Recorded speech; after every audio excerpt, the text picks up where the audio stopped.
You're watching Global Trade This Week with Pete Mento and Doug Draper. Hey everybody, Global Trade This Week is happening right now. And we got to hammer this show out. Everybody's busy. And for once, my co-host, Mr. Pete Mento. I forgot to mention my name's Doug Draper.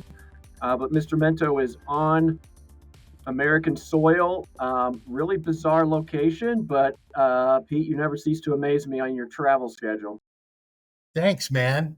Yeah. My travel schedule has me down too. So does the cocoa. I've got the vid right now, everybody. But unlike a couple of years ago, it's not a death sentence. I just can't interact with human beings at the moment. So, which is unfortunate because I need to be in front of some human beings in a few days. So I'm testing regularly. I think I had a negative test this morning. I'm going to take another one. We'll see how I am in a couple hours. But yeah, Doug, fat men should not get COVID, Doug. Yeah, I've been pretty fortunate. I didn't get it during COVID. I think anyway, I was gonna say my wife's a teacher, and her immune system is like through the roof because she rarely gets sick, and she's around 6-year-old monkeys all day. Yeah, they're like plague rats. These kids, they come home and they bring everything with them. But Doug, you're a hardy, healthy guy. You're active, healthy cat in good shape. Like I can't imagine that COVID would do much to a guy like you. Yeah. Well, I eat my spinach on a regular basis.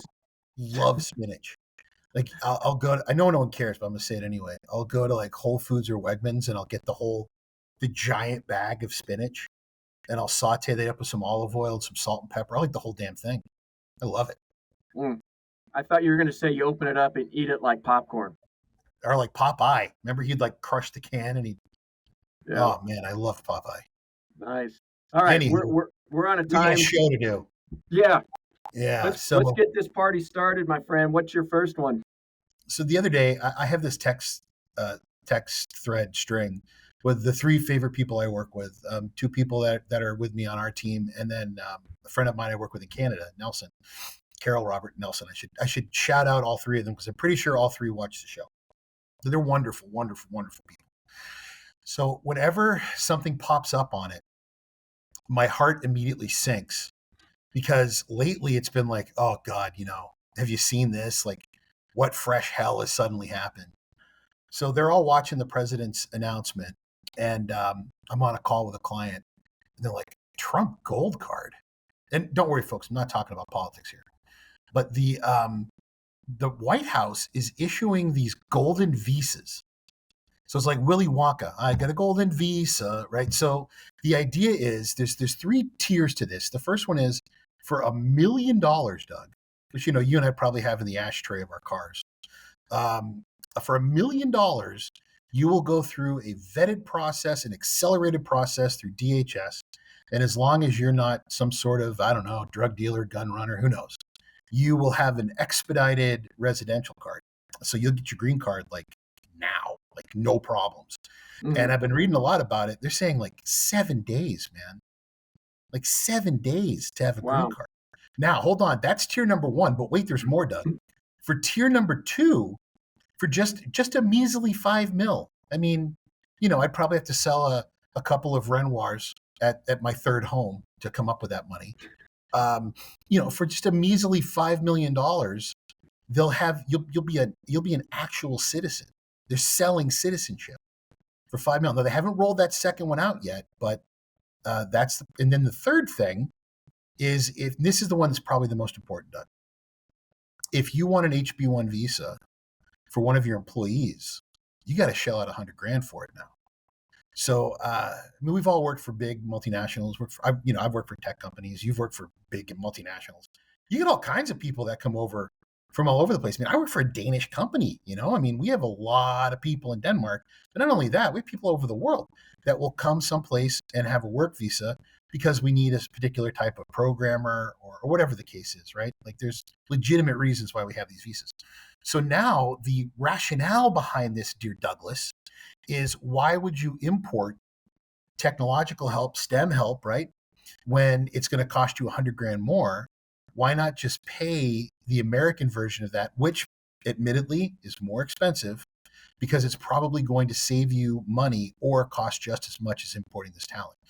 I live in Virginia, and where I live over the course of the past 3 years, Doug, 3 years, in my little county, we've put up 13 million square feet of data centers. And in the area that I live, there is a notable immigrant population of people that are working on their HB1s that came over with their families. They're lovely people, all of them. I run into them constantly because I eat at their restaurants. But the folks are very nice.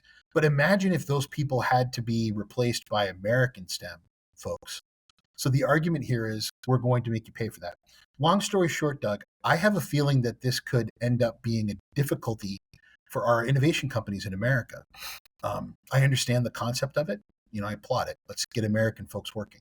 But the issue here is there's just not enough. We don't have enough people that are engaged in that. So will this induce young people to go to school for those kinds of jobs? And maybe in 10 years, we can make up the difference? Hell, I don't know, Doug. But this will have an impact on our industry, and it will have an impact on innovation and technology. Just want to know what you thought, bud. Yeah, it's interesting that the speed of that happening is shocking, right? And to your point just now, you said, well, will it have more kids go to school to fit those jobs? And that doesn't happen in 7 days. that happen. It depends on what school you go to, but that doesn't happen. So the alignment, as far as time goes, is just not there. The one thing, so that's one piece of it. The other thing is that when I read about this one when we spoke earlier, there's a little bit of concern that some of the new citizens are coming in to do passive financial investment. So you're talking real estate, general investment. So the intent is job creation, which may be the lead, which may be the reason, say, hey, I want to expedite this. But the reality is there's some concern that it's not going to employ humans. It's going to be additional capital in what's been referred to in the articles about passive investments that I said, real estate,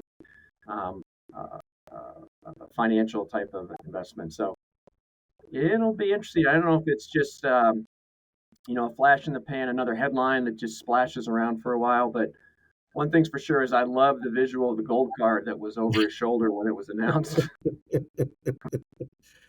So Doug, last thing I'll say about this, I was in my building and I was in the elevator, and one of my neighbors was getting in the elevator. I was like getting off, thinking, hey, what do you think about this visa stuff? So he's from India, wonderful man, and he's there with his two kids and his wife, and he said, you know what? I think we'd pay that $100,000 if it was going towards more people to process these things, because it took him forever to get it done. And they said, we don't have enough people. He's like, I'm pretty sure they would have paid the extra $100,000 to get this thing expedited. So if they spend the money on that, maybe, I don't know what they're going to spend the money on. Probably, who knows, UFC fights on the White House lawn, but they're and I'm absolutely going if they do it, Doug. That's something that said we'd be cool with it if it was an expedited fee, but it doesn't appear to be the case. Yeah, it'll be. You gonna fly to DC and go to the fight with me, Doug? No, I'm not. No. What you got for us, bud? What's our second topic? I'll fly to see you, my friend, but I'll skip the fight. Right. Fair enough. Speaking of golden tickets, that's going to be one. I can't even imagine the price it's going to cost to get into that thing. Yeah, it's going to be an expensive ticket. Yeah, cool. All right, well, I'm doing a big pivot from that one. The yin and the yang of the global trade. A lot of times I bring a domestic transportation angle to it, and I saw an article the other day that said truckload. So we're switching gears to truckload and brokerage, right? I know you have some history of that with some of the companies that you work for. And then as far as the truckload hauls and the mileage that each load moves, right? Like, so how many miles is the average truckload moving? It's down to 522 miles on average for truckload, which it's never been that low before, right? So what does that mean? Number one, and it speaks a little bit of the topic we spoke about with the UP Norfolk Southern merger, is it shows more people are throwing long haul on intermodal and rail. right? Again, I think that merger speaks to that. Generally, right, 15% cheaper. I've always heard that you can fit 2.5 truckloads of product into each rail car or box truck. So let the trains, let the intermodal service take care of the long haul, focus rubber wheels, so to speak, on the short haul. Number two, might open the door to the EV discussions, electric vehicles and getting the electric semis up and running. The shorter the mileage, the better that is.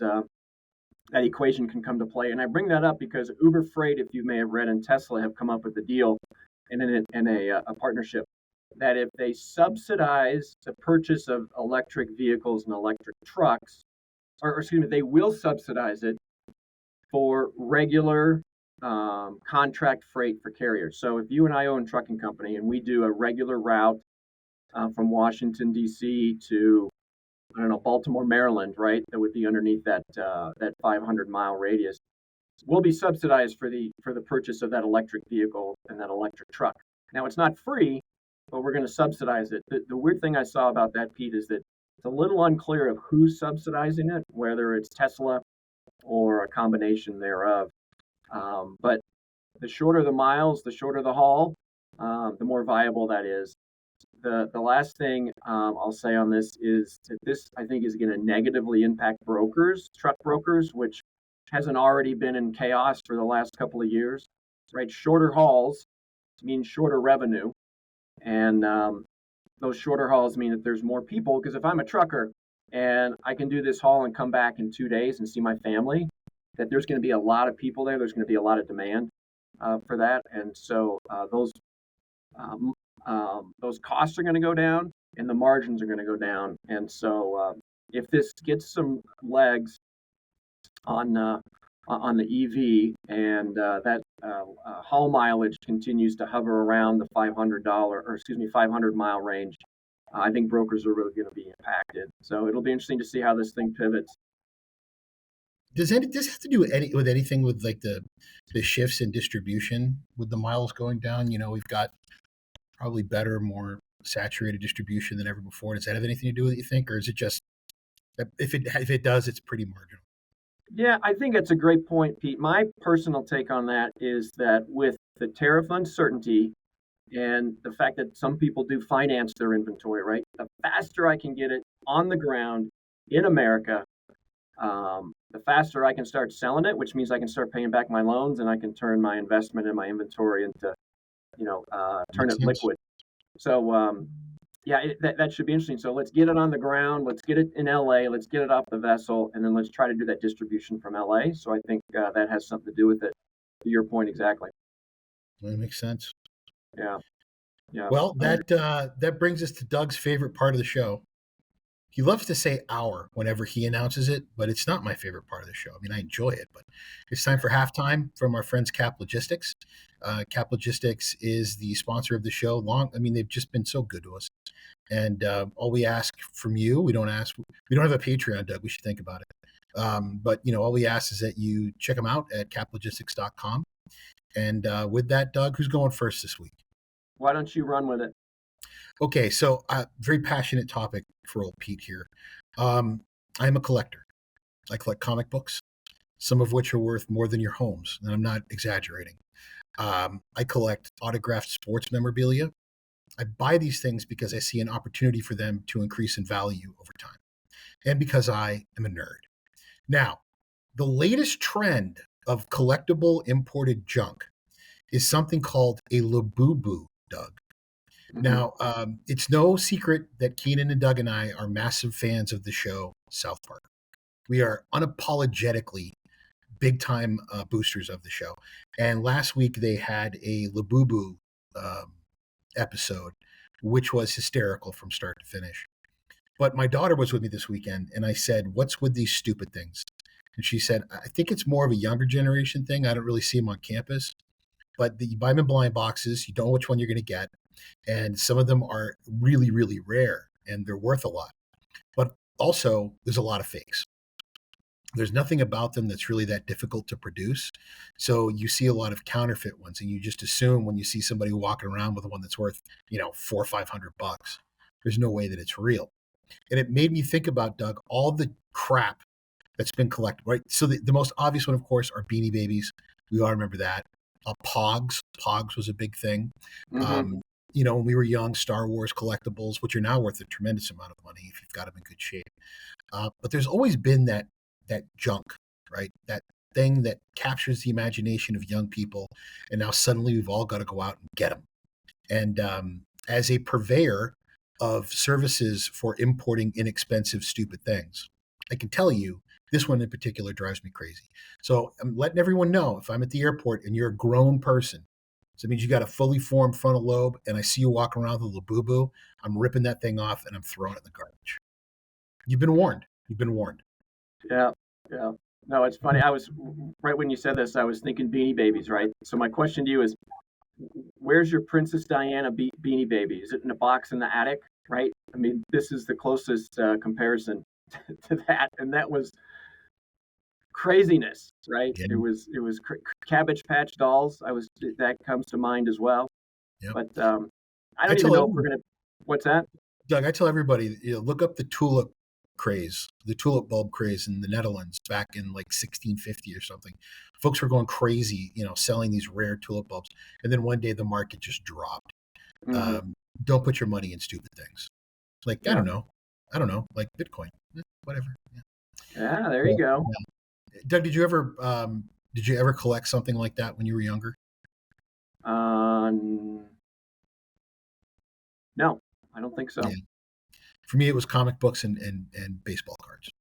Yeah, no, not a big collector. It doesn't surprise me that you're comic books. Oh yeah, I'm sure it doesn't. All right, Doug, what's your topic, pal? All right, Pete, you've heard of Shark Week, haven't you? I sure have. Yeah. Well, here's a new one, right? It's now called Fat Bear Week, and it has nothing to do with me being in Colorado and some of the stories I've mentioned. I think maybe offline about some of the bears I've seen around here.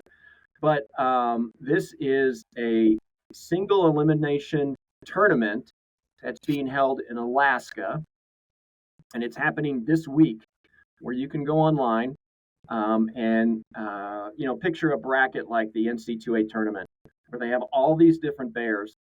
Some of them have real names, and some of them are like constellations or stars, where it's like N285X, right? But the idea is, can you pick the fattest bear that's about ready to go into hibernation? And the one thing about this, Pete, is all the comments up there is that the salmon season has been top notch, and so lots of fish out there, lots of bears eating salmon, and so they're saying that this year's Fat Bear contest could be epic, one for the ages, yeah, you can go back and see who was the winner from last year. Of course, some of these bears are just gigantic, right? So I think it may be too late to vote, but it's no longer Shark Week; it's Big Fat Bear Week. That's the new hip thing up in Alaska. Doug, you son of a bitch! All right, now you do this to me all the time. I kind of low key hate you for it. You bring up something in the show notes, and then I get in a rabbit hole where I become obsessed with the idea. Like Yeah. that idiot that broke into his car dressed as a bear. That was probably like 2 weeks. I remember that. Yeah. The morons that chase the wheel of cheese down the hill. Like this ends up consuming weeks of my free time. I don't have a lot of free time. I am a lover of the live webcams during the salmon season of the bears who they just grab the salmon. I think it's fascinating. I can watch it forever. But this is worse, Doug.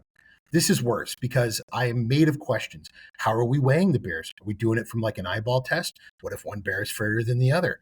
And then, people in the comment sections, like go to Reddit and put this in there.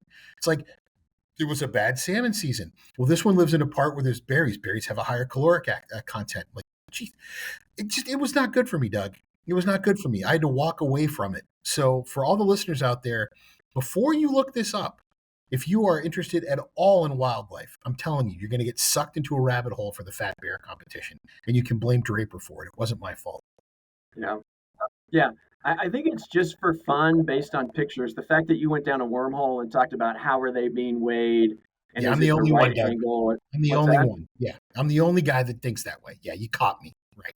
No, I've got a feeling that there are hundreds of thousands of people in a similar mental state because of this stupid contest. I'm blaming you.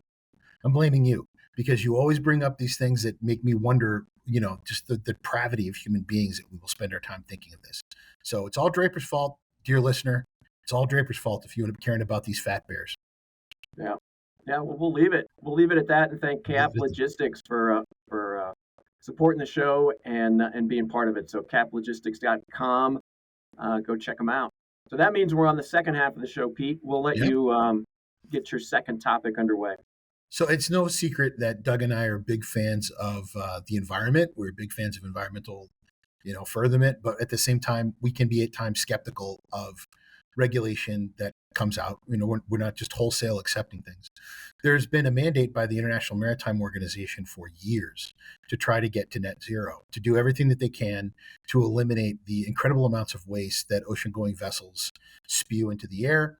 That comes from relatively inefficient fuel types like bunker C, which burn off a lot of sulfur and all kinds of other crap into the air. If you've never been around stacks when they're blown on a steamship or on a diesel on a steamship when they blow stacks, the crap that comes out of those stacks, it would terrify you. Like I'm sure that I've got some type of rare cancer from being on ships for years. But this net zero thing has driven a lot of innovation. It's pushed a lot of people to come up with great ideas, but we really haven't gotten there yet. So there are alternative fuel vessels.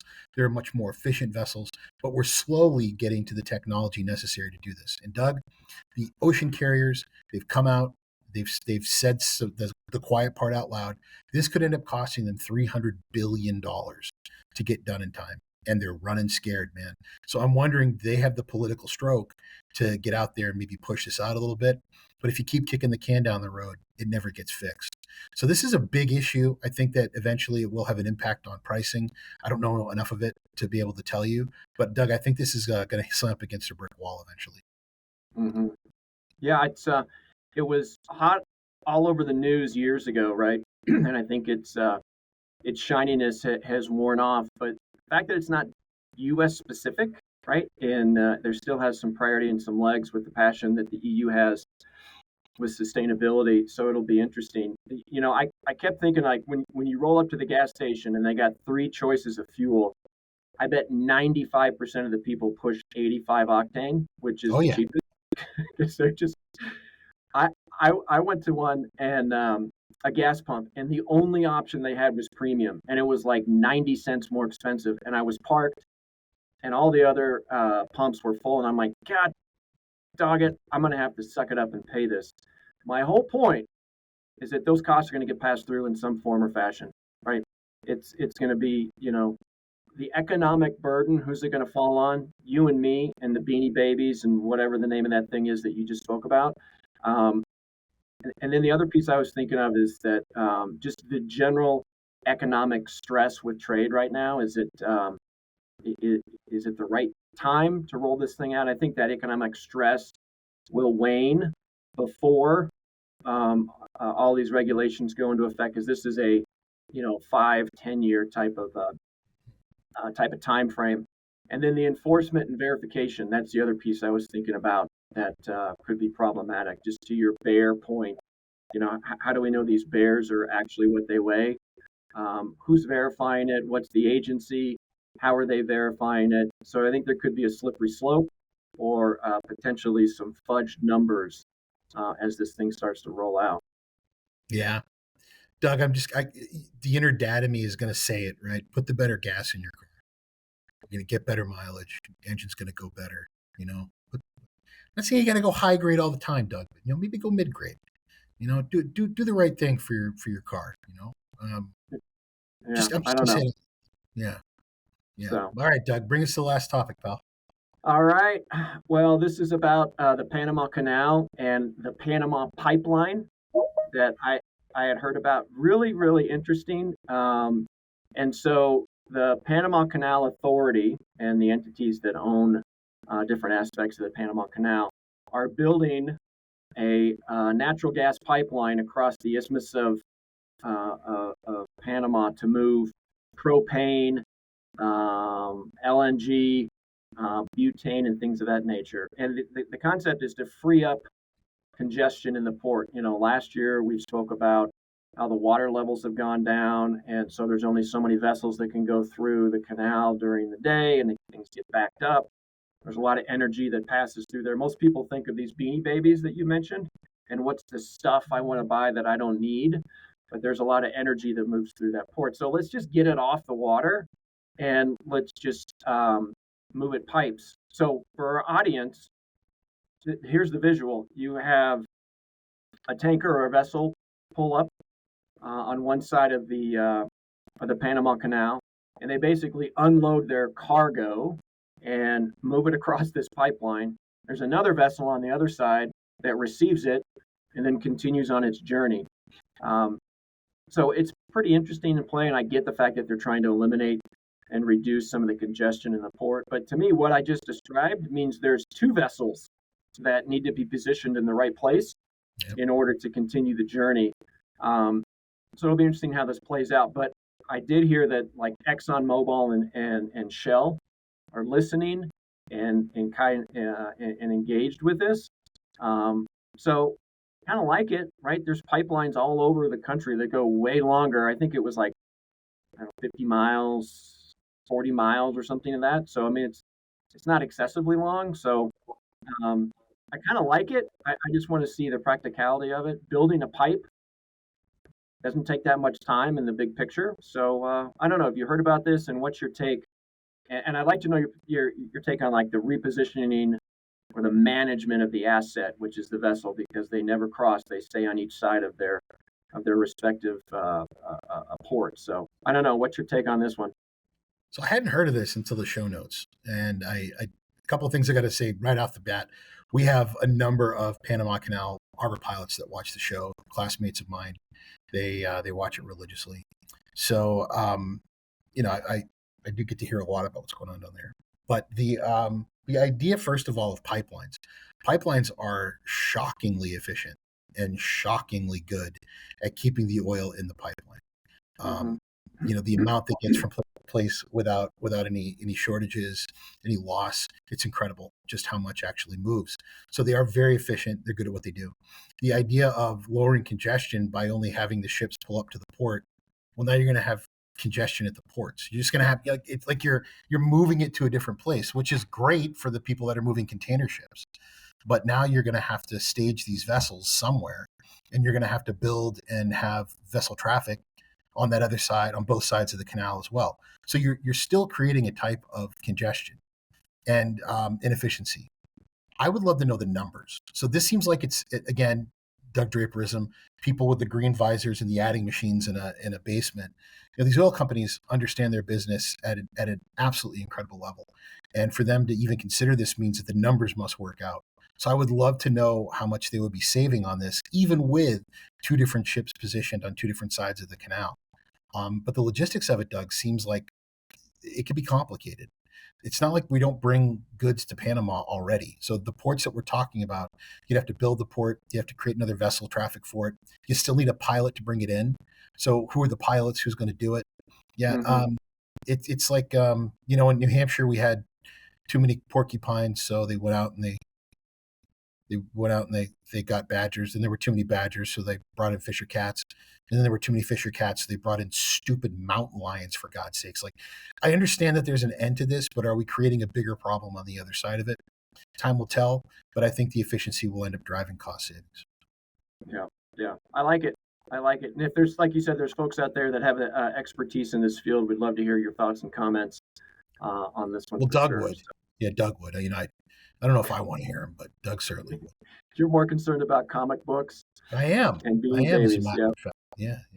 Well, that's going to do it for the show this week. We want to thank everyone again at We want to thank everyone again at Cap Logistics, and we're looking forward to bringing you to the show next week. Please subscribe, tell your friends, and if it's happening in global trade, we'll be talking about it in global trade this week. Thanks, buddy. All right. Be safe and well.